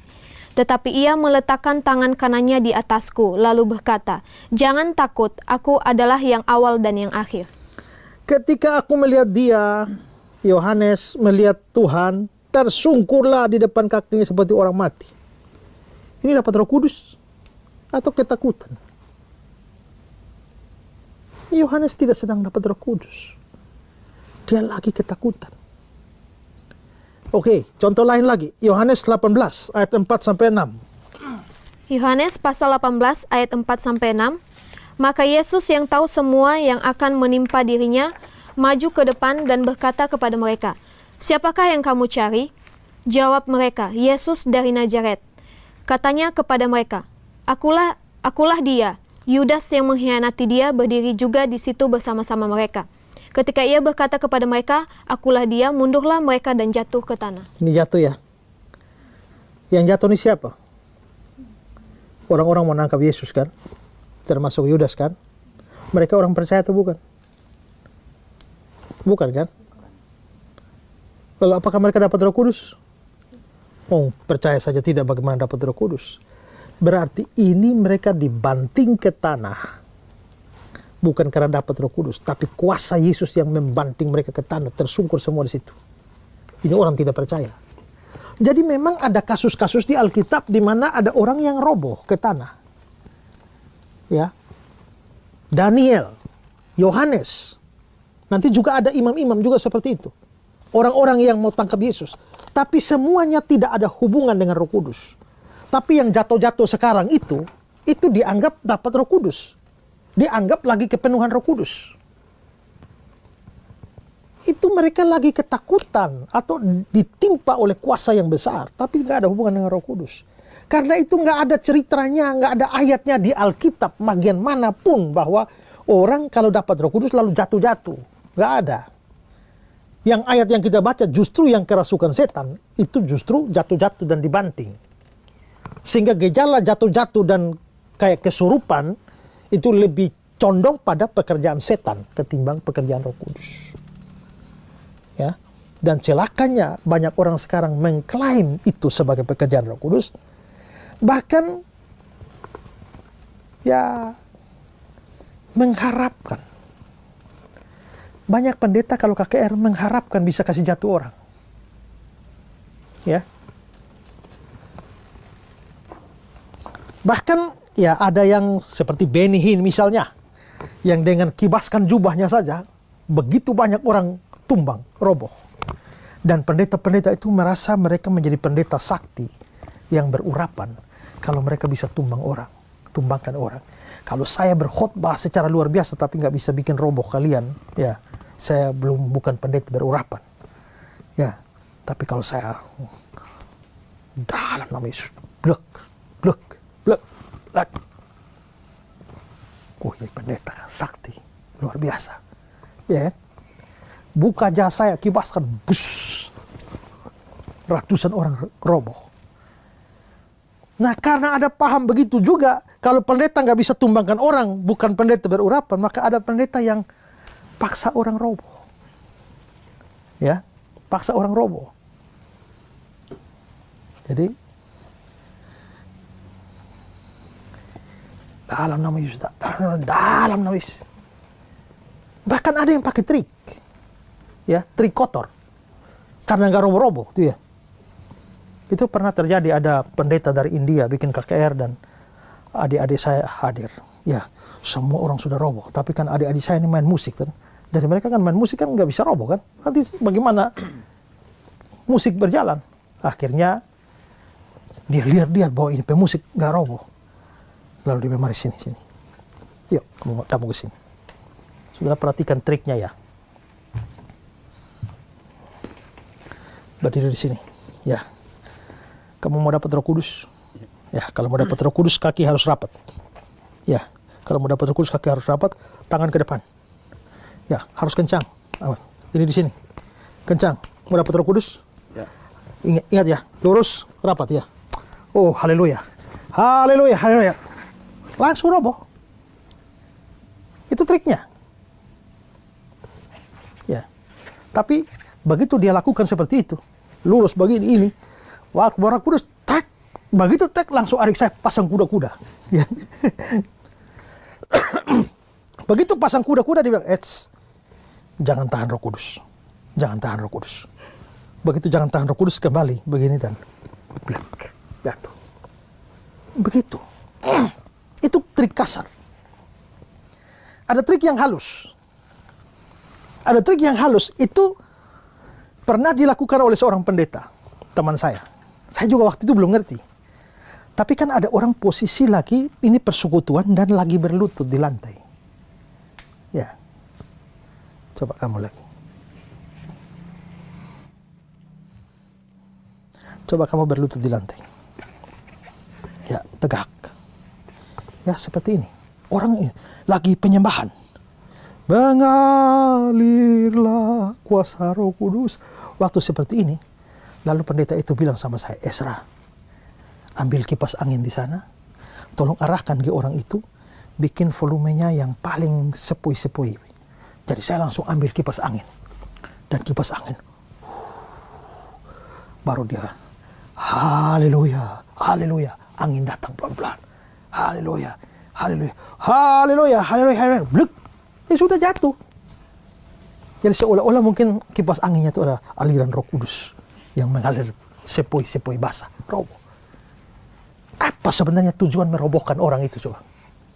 Karena mereka berpikir bahwa kalau mereka adalah pendeta yang berpunya urapan kuasa, mereka harus bisa menumbangkan orang. Kalau tidak bisa menumbangkan orang, celakanya lagi di kalangan jemaat, mereka merasa bahwa kalau mereka nggak tumbang, mereka belum dapat Roh Kudus. Karena itu sebenarnya nggak tumbang, tapi menumbang-numbangkan diri. Ya, maka mereka pura-pura jatuh juga. Mengapa saya tahu? Karena saya juga dulu mengalami itu. Karena semua orang jatuh dan saya sendiri yang tidak. Saya merasa saya nggak dapat Roh Kudus. Akhirnya saya juga pura-pura jatuh. Tapi pura-pura jatuh kan saya mesti lihat-lihat dulu kan, bisa jatuh tapi mau dapat Roh Kudus, tapi minimal kepala jangan bocor kan, ya kan?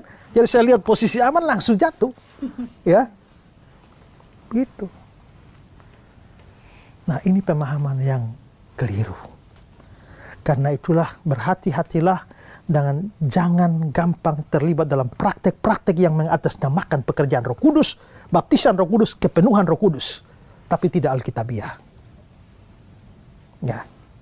Semoga apa yang saya jelaskan ini itu bisa meneguhkan saudara semua. Ada lagi mau bertanya? Saya, Pak. Ya. Pak, saya kan aser di gereja saya. Dan biasanya kalau ada altar call gitu, saya pegangin orang-orang yang maju gitu kan, untuk didoakan. Nah, pada saat itu saya melihat orang-orang ini getar-getar bahkan sampai jatuh. Dan itu kelihatannya nggak dibuat-buat, Pak. Apakah itu pekerjaan Roh Kudus? Tadi kan saya sudah jelaskan, pasti bukan Roh Kudus kan? Ya. Tapi kan yang tadi barusan saya cerita itu kan yang saya jatuh itu kan saya rekayasa. Saya rekayasa untuk menjatuhkan diri. Tapi betul ada orang yang tidak merekayasa. Dia betul-betul jatuh. Tapi kalau itu bukan Roh Kudus, lalu bagaimana dia bisa jatuh? Dia nggak sengaja. Dua kemungkinan. Pertama, setan menjatuhkan dia. Kita sudah baca ayat-ayat tadi kan, setan bisa banting ya. Tapi ada yang lain. Bukan Roh Kudus yang menjatuhkan dia. Dia juga nggak sengaja jatuh sendiri. Bukan setan yang menjatuhkan dia. Dan terus, ini masalah psikologi. Saudara pernah lihat orang hipnotis? Ya? Kuya-kuya, blek, blek, blek. Itu masalah. Dan itu dipicu dengan kondisi trans.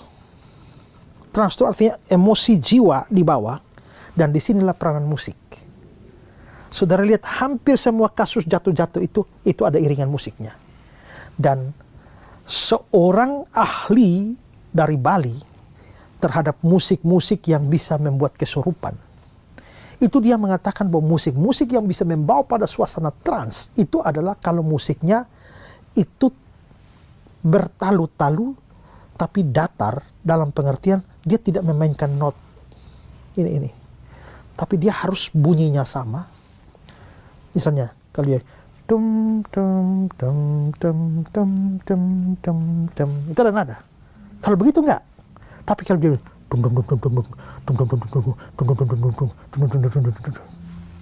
itu memicu trans. Maka coba perhatikanlah saudara kalau di gereja-gereja waktu memasuk penyembahan. Ajaib Tuhan, ajaib Tuhan.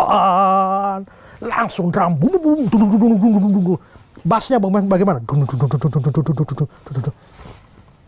Itu memicu trans secara psikologis. Waktu saudara begitu, rasa bulu badan berdiri kan. Begitu bulu badan berdiri, mereka anggap Roh Kudus sedang bekerja. Disitulah kesalahan banyak orang. Itu masalah psikologis. Nah, begitu orang sudah dibawa kepada suasana trans, itu dengan sangat mudah dia tahu-tahu roboh. Dia nggak sengaja. Pernah nonton konser Michael Jackson? Kalau saudara nonton konser Michael Jackson, banyak orang tumbang. Apa dapat Roh Kudus? Bukan. Psikologis. Saudara kalau lihat sekarang, buka saja di YouTube atau di Google, pelatihan hipnotisme. Dibikin pelatihan kok. Beberapa waktu yang lalu kan saya dapat iklan. Dan iklan itu mengatakan dalam video singkat untuk iklannya itu, hipnotisme itu bisa dibuat untuk penyembuhan orang sakit. Dan bahkan orang-orang yang mempraktikkan hipnotisme itu tek roboh persis seperti yang terjadi dalam KKR. Lalu dibuka mau daftar ikut pelatihan. Saya terpikir, saya mau daftar. Tujuan saya mau daftar dan belajar hipnotisme untuk saya bisa praktek menumbangkan orang untuk menunjukkan bahwa ini hipnotis, bukan Roh Kudus. Tapi saya khawatir. Jangan-jangan gara-gara saya ikut, lalu muncul berita bahwa saya sekarang menjadi ahli hipnotis. Ya, ini pendeta macam apa nih? Ya. Tapi ada seorang yang mengatakan, Pak, kalau Pak mau belajar, ada saudara saya Saya bisa connect dengan Bapak, dia ajar Bapak, tapi dia rahasiakan Bapak. Oke. Lalu akhirnya orang ini hubungi temannya yang ahli hipnotis itu. Lalu begitu dia tahu bahwa yang mau dia ajar itu adalah pendeta Ezra Soru, orangnya menolak. Gak mau. Ya sudah, akhirnya saya nggak jadi belajar. Itu bisa terjadi. Silakan cek sendiri di Google. Ya. Bagaimana praktek hipnotisme itu bisa membuat orang bergetar, gemetar, jatuh, pingsan, dan bahkan bisa bikin kesembuhan. Ya. Jadi kalau bukan Roh Kudus, kalau bukan setan, dan kalau bukan dia sendiri yang sengaja menjatuhkan diri, tapi ternyata terjadi, itu faktor psikologis. Ya, faktor psikologis. Saya belum belajar hipnotis saja, saya bisa bikin tumbang orang kok. Itu pengalaman saya berulang-ulang. Kalau saudara ikut KKR saya kira-kira tahun 1000, kan saya ini KKR mulai khotbah KKR waktu saya masih kelas 1 SMA. Kira-kira tahun 1995, 96, oh bukan 95, 92, 93, 94, saya sudah keliling kampung-kampung KKR, dan ciri KKR saya adalah kasih tumbang orang. Bagaimana cara menumbangkan orang? Cukup main trik psikologis ini. Membawa mereka pada suasana trans. Kalau mereka sudah musik, sudah besar, mereka sudah trans, terus saya tinggal pergi, duduk, tek, apalagi kasih gemetar tangan sedikit. Haleluya, haleluya. Oh sudah jadi. Ya, jadi. Ya. Apalagi kalau saya belajar hipnotis. Oh, pasti lebih jago. Ya. Itu penyebabnya. Nah, inilah yang membuat kita berhati-hati. Karena hari ini setan banyak memalsu apa yang menjadi pekerjaan Roh Kudus, sehingga kita percaya itu pekerjaan Roh Kudus, padahal bukan. Ya.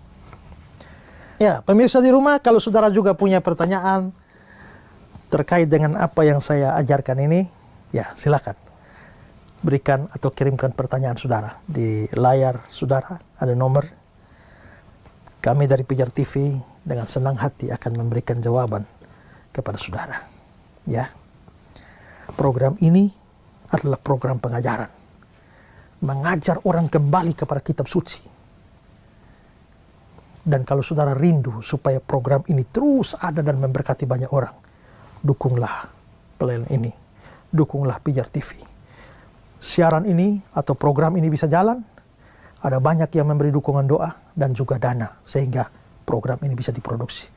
Dan kalau saudara juga rindu supaya terus kami memproduksi konten-konten yang mengajarkan dan mencerahkan, saudara bisa dukung Pijar TV dengan, kalau Tuhan gerakan untuk memberi, silakan beri. Ada nomor rekening di layar ini juga. Silakan saudara berdonasi di sana untuk pekerjaan Tuhan melalui Pijar TV. Akhirnya, saya Pendeta Ezra Soru dan semua teman yang ada di sini, semua kru yang ada, kami selalu berharap saudara terus bertumbuh dalam kebenaran firman Tuhan. Sampai jumpa dalam episode-episode yang akan datang. Tuhan memberkati saudara. Salam terang bagi Indonesia.